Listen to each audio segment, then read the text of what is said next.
everyone. So today our topic is anatomy of ear. Now आज अपन बात करेंगे anatomy of ear and physiology. तो चलो let's start. एक बहुत ही इम्पॉर्टेंट टॉपिक होता है ईयर. अपन ने सेंसरी ऑर्गन के अंदर 5 सेंसरी ऑर्गन बताए थे. आई, ईयर, इसके अलावा स्किन, टंग एंड नोज़, ये 5 मैंने बताए थे.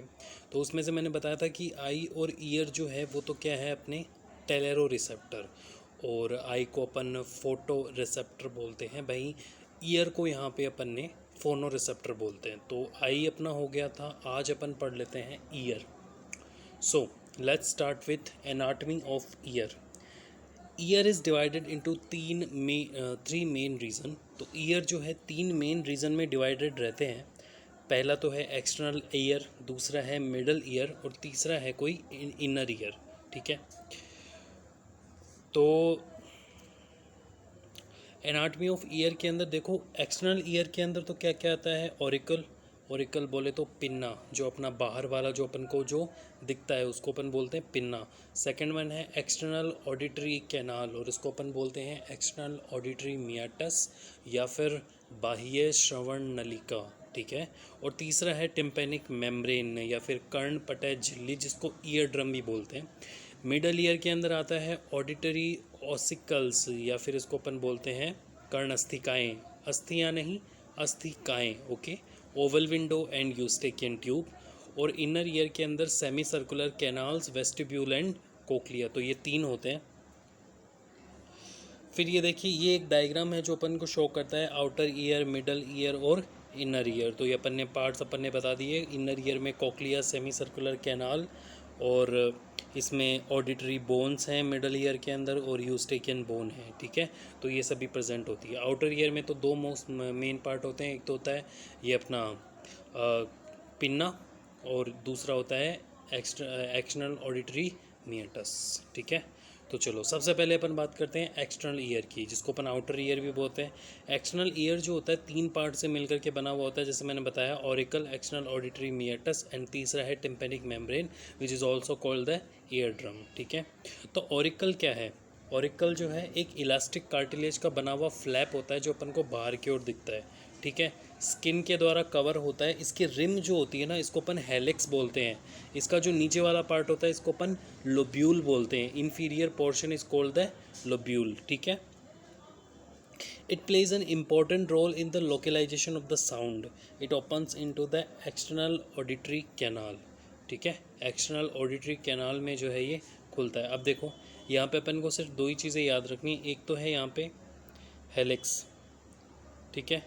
एक तो अपना यहाँ पे हेलिक्स है, और एक अपन को लोब्यूल याद करना है. ठीक है. बस 2 ही चीज़ इसमें है जो अपन को याद रखनी है. फिर इसके बाद में है एक्सटर्नल ऑडिटरी कैनाल, और इसको एक्सटर्नल ऑडिटरी मियाटस भी बोलते हैं. 2.5 सेंटीमीटर लंबा होता है. ये कर्व्ड ट्यूब है. Extend from pinna two ear drum, मतलब पिन्ना से जो है ईयर ड्रम तक होती है. एक बात. दूसरी बात ये है कि 2.5 सेंटीमीटर तक लंबी होती है. तीसरी बात, इसमें सिरोमिनस ग्लैंड प्रेजेंट होती है. Ceruminous gland are which gland. First of all तो मैं बता दूं, ceruminous gland are the modified oil gland which secrete the cerumen और the ear wax.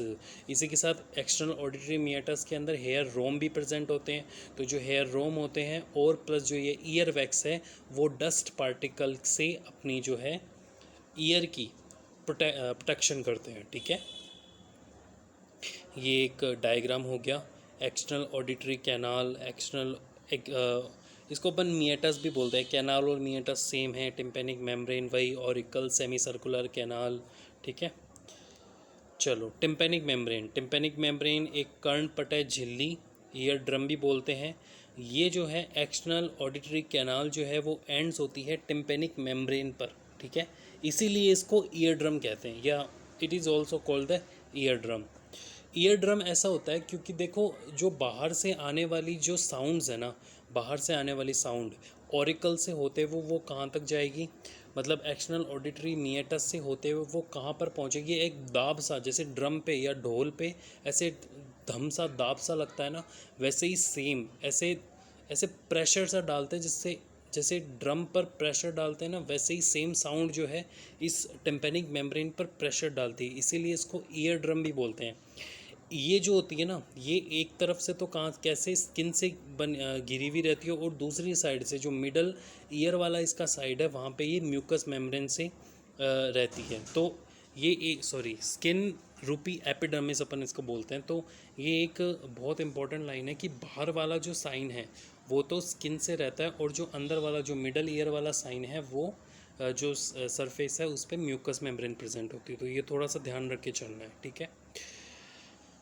Middle ear में वैसे तो बताने के लिए कुछ नहीं है, ये एक एयर फिल्ड कैविटी है, वायु से भरी हुई एक कैविटी होती है, टेम्पोरल बोन के अंदर सिचुएटेड होती है, लाइंड बाय द एपिथीलियम से लाइंड होती है, ठीक है।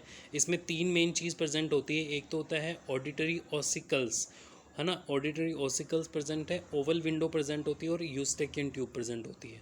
तो अपन वन बाय वन देख लेते हैं। ऑडिटरी ऑसिकल्स जो है वो तो तीन होती है।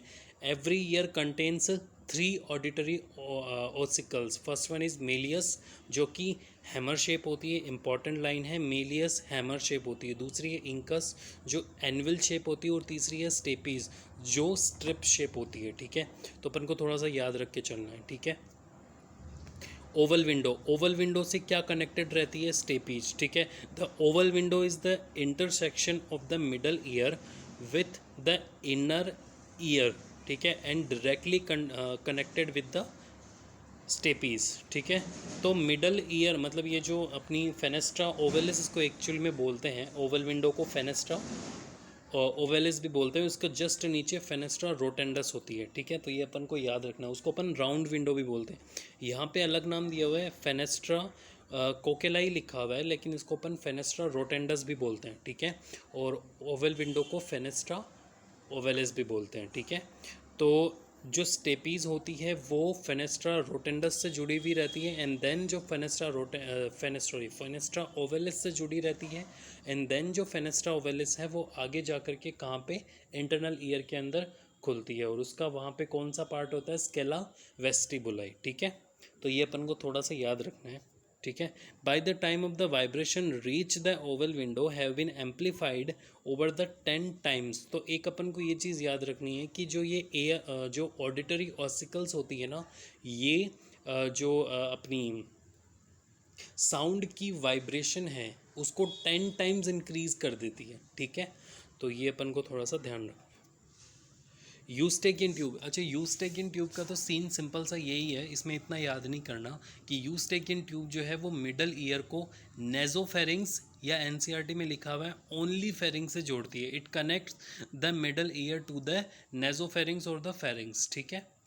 अब इसके बाद में एक चीज़ अपन को ये याद रखनी है कि इसका सबसे इम्पोर्टेंट जो काम है कि eustachian tubes maintains the pressure both side of middle ear and, मतलब and middle ear and outer ear. कहने का मतलब ये है कि ये जो टिम्पेनिक मेम्ब्रेन है उसके बोथ साइड, अंदर वाली साइड, मिडल ईयर वाली साइड भी, और जो आउटर जो एक्सटर्नल ईयर वाली साइड भी, दोनों साइड पे प्रेशर को मेंटेन करके रखती है।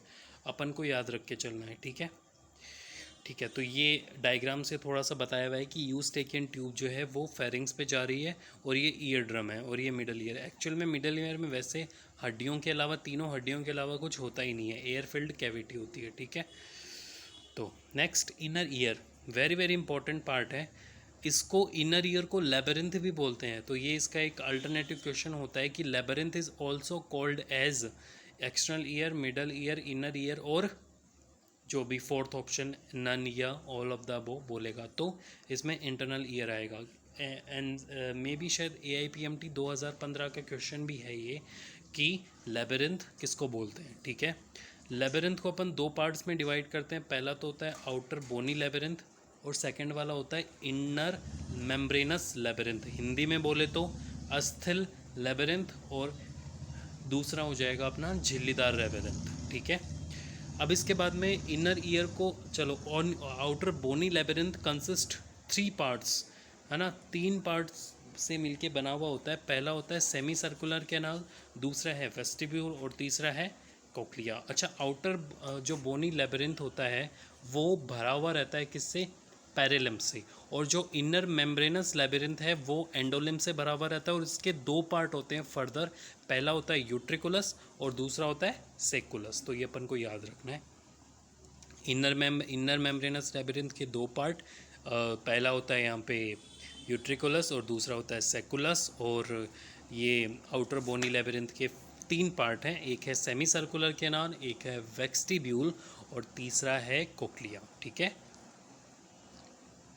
तो आउटर बोनी लेबिरिंथ अपन बात कर लेते हैं। इसका पहला पार्ट है सेमी सर्कुलर कैनाल। इसके तीन सेमी सर्कुलर कैनाल होती है प्रत्येक, कहाँ पे, प्रत्येक ईयर में। ठीक है, तो एक तो होती है एंटीरियर, दूसरी पोस्टीरियर और तीसरी होती है लेटरल।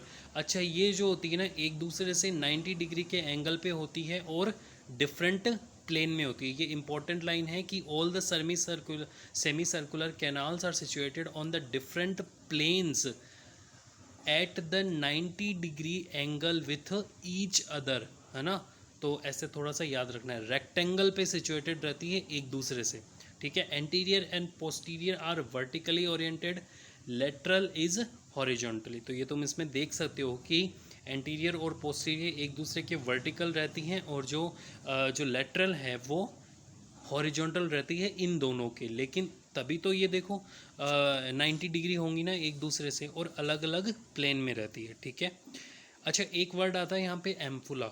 तो जो सेमी सर्कुलर कैनाल का जो इनलार्ज्ड पार्ट है ना, एंड वाला पार्ट जो है ना, one end of the each canal is swollen और enlargement is called the ampulla. और यहाँ पे यूट्रिकुलस भी तुमको दिख रहा है जो इनर मेम्ब्रेनस लेबिरिंथ का पार्ट है। ठीक है, आउटर बोनी लेबिरिंथ का दूसरा पार्ट होता है वेस्टिब्यूल। वेस्टिब्यूल का मेनली काम होता है यहाँ पे क्या, कंटेन्स द स्टैटिक इक्विलिब्रियम।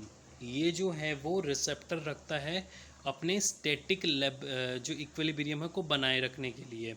ठीक है, इसमें मैकुला भी प्रेजेंट होती है। Macula contains the static equilibrium, याद रखना है अपन को। ठीक है, macula contains two types of the cell, hair cell and supporting cell. इतना इंपॉर्टेंट नहीं है, बट हाँ इतना याद रखना है कि कान के कौन सा पार्ट जो है अपना संतुलन बनाए रखता है। मतलब वैसे कान के दो काम होते हैं, एक तो होता है सुनना और एक होता है संतुलन बनाए रखना। तो संतुलन का काम वेस्टिब्यूल, सुनने का काम करता है कोक्लिया। ठीक है, तो कोक्लिया आगे आएगा। बहरहाल यहाँ पे संतुलन का काम है तो वो क्या है, वेस्टिब्यूल। तो ये थोड़ा सा याद रखना है अपन को। ठीक है, इसमें कौन सा इट कंटेन्स, ये जो है वो मेम्ब्रेनस लेबिरिंथ को कंटेन करता है, जिसके दो पार्ट होते हैं यूट्रिकुलस और सेकुलस, वो मैंने बताया आपको। ठीक है, कोक्लिया, अच्छा स्नेल शेप्ड होता है, बोनी स्पाइरल कैनाल है, divided into the three parts. पहला है स्केला वेस्टिबुलाई, दूसरा है स्केला टिम्पेनाई और तीसरा है स्केला मीडिया। यहाँ पे स्केला मीडिया को कोक्लियर डक्ट बोला है। ठीक है, लेकिन तुम तो स्केला मीडिया ही याद रखना, स्केला मीडिया बीच वाला पार्ट होता है। अच्छा, ये इस डायग्राम से देख सकते हो scala vestibuli, media and scala tympani. ठीक है, यहाँ पे तुमको ऑर्गन ऑफ कोर्टाई भी दिख रहा है, इसके ऊपर टेक्टोरियल मेम्ब्रेन भी दिख रही है। स्केला वेस्टिबुलाई और स्केला मीडिया के बीच में तुमको रिजनर मेम्ब्रेन भी दिख रही है, और उसके ऊपर पत्ते नुमा तुमको टेक्टोरियल मेम्ब्रेन भी दिख रही है।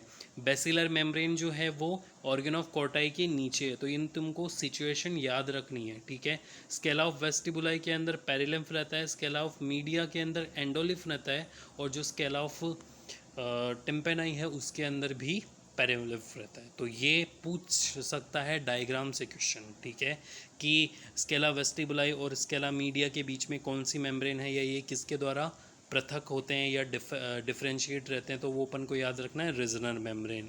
स्केला मीडिया और स्केला टिम्पेनाई के बीच में बेसल मेम्ब्रेन, ऑर्गन ऑफ कोर्टाई के नीचे बेसल मेम्ब्रेन, ऑर्गन ऑफ कोर्टाई के ऊपर पत्ती नुमा या लीफ लाइक स्ट्रक्चर या झिल्ली या मेम्ब्रेन, इसको अपन टेक्टोरियल मेम्ब्रेन बोलेंगे। स्केला ऑफ वेस्टिबुलाई में क्या, पेरिलिम्फ। स्केला ऑफ टिम्पेनाई में क्या, पेरिलिम्फ। और स्केला ऑफ मीडिया में क्या, एंडोलिम्फ। तो ये ध्यान रखना है, हर बार इनमें से एक क्वेश्चन आता ही आता है। Organ of Corti, it is also known as a spiral organ. Coiled sheet of epithelium cell होती है, इसमें सपोर्टिंग सेल और हेयर सेल रहती है, वही सेम मैकुला में जो रही थी। ठीक है, और हेयर सेल भी यहाँ पे दो पार्ट की होती है, पहली तो होती है आउटर हेयर सेल और दूसरी होती है इनर हेयर सेल। ठीक है, तो चलो ये ऑर्गन ऑफ कोर्टाई ख़त्म हुआ। तो ये this was all about anatomy of year. ठीक है, अपन को ज़्यादा इसमें याद रखना नहीं है, बस एक कुछ कुछ चीज़ें हैं जो थोड़ी सी ध्यान रख के चलनी है, ठीक है। चलो, physiology of hearing. Physiology of hearing में तो सिंपल सा है, एज्यूम करो अपने कान को, ठीक है। जैसे सपोज मैं अभी जो बोल रहा हूँ वो साउंड तुम्हारे पास सबसे पहले कहाँ पे आएगी, तुम्हारे सबसे पहले पिन्ना पे, सबसे पहले पिन्ना पे आएगी। जो बाहर वाला कान वाला जो तुम्हें घुमावदार जो स्ट्रक्चर दिख रही है ना, बाहर वाला जो कान का आउटर मोस्ट लेयर, सबसे पहले पिन्ना पे अटैक करेगी। देन उसके बाद में वो कहाँ जाएगी, from pinna to external auditory meatus, from pinna to external auditory meatus through the ceruminous gland, और देन एक्सटर्नल ऑडिटरी मियाटस से फिर वो टकराएगी कहाँ पे, टिम्पेनिक मेम्ब्रेन और कर्णपटय झिल्ली, that's also called the ear drum, ठीक है। तो वहाँ पे टकराएगी एंड देन इसके बाद में वो ईयर ड्रम से कहाँ जाएगी, it's transfer to the malleus incus और स्टेपिस से होते हुए वो ट्रांसफ़र होगी कहाँ पे, ओवल विंडो तक। अच्छा, ये जो मेलियस इंकस और स्टेपिस है वो इसका जो वाइब्रेशन है उसको 10 टाइम्स इंक्रीज़ कर देंगे, ठीक है। तो सीधी सीधी चल रही है अभी। फिर वो फेनेस्ट्रा ओवेलिस जिसको अपन ओवल विंडो भी बोलते हैं, वहाँ से फिर वो जो साउंड है या जो वाइब्रेशन है वो रिलीज़ होगी किस में, पेरिलिम्फ में। वो पेरिलिम्फ स्केला वेस्टिबुलाई का भी हो सकता है और वो स्केला टिम्पेनाई का भी हो सकता है, ठीक है। तो एक बार जब स्केला वेस्टिबुलाई के अंदर आ गई ना, so the vibration transmitted to the organ of Corti through the perilymph and endolymph, ठीक है। From the organ of Corti the impulse produced, organ of Corti से जो ये है, ये कॉक्लियर एट्थ क्रेनियल नर्व से, पहले एट्थ क्रेनियल नर्व से जो है ये कहाँ पे जाएगा, ब्रेन के ऑडिटरी सेंटर पे, और फिर वहाँ से साउंड को रिकॉग्नाइज कर लेंगे, ठीक है। So this is all about the physiology of the hearing. तो अपन को एक चीज़ और ध्यान रखनी है कि इसके भी 2 स्टेप होते हैं। अगर मान लीजिए स्केला वेस्टिबुलाई के अंदर जाने के बाद में ये स्केला मीडिया से ये स्केला टिम्पेनाई और टिम्पेनाई से फिर ये स्केला वेस्टिबुलाई से scala media and Scala media से फिर ये ऑर्गन ऑफ कोर्टाई तक पहुंचेगी। एक वे तो सीधा सीधा ये है, और इसका दूसरा वे क्या है, स्केला वेस्टिबुलाई से ये हेलिकोड्रेमा से होते हुए स्केला टिम्पेनाई में पहुंचेगी एंड देन ऑर्गन ऑफ कोर्टाई पे पहुंचेगी। तो ये 2 इसमें है, 2 वे हैं जो इसमें यहाँ पे नहीं लिखा है। हेलिकोड्रेमा एक नाल होती है, कैनाल होती है एक्चुअली, वो यूज़ होती है जब स्केला वेस्टिबुलाई से वो सीधा कहाँ पे जाता है, स्केला टिम्पेनाई में। स्केला मीडिया इसमें काम में नहीं आता है। और सिंपली अगर होगा जो इसमें लाइन लिखी है पेरोलिम्फ और एंडोलिम्फ से, तो वो इसमें स्केला मीडिया से स्केला टेम्पेनाई, स्केला वेस्टिबुलाई से स्केला टेम्पेनाई तक होते हुए जाता है। देखो रुको, मैं तुम्हें वैसे बताता हूँ, जैसे